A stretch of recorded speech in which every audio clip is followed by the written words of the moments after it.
নবী তার উম্মতকে ভুলে যাবে, শুধু বলবে আল্লাহ আমার কি হবে, আমার কি হবে। একমাত্র দরদি নবী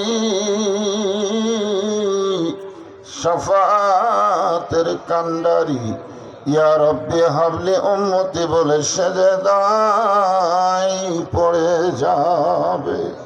সেই কঠিন মুসিবতের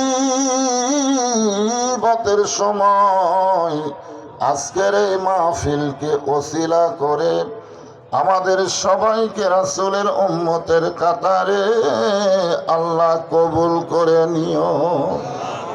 সুবহান রাব্বিকা রাব্বিল ইজ্জাতি আম্মা ইয়াসিফুন ওয়া সালামুন আলাল মুরসালিন আলহামদুলিল্লাহি রাব্বিল আলামিন। লা ইলাহা ইল্লাল্লাহ।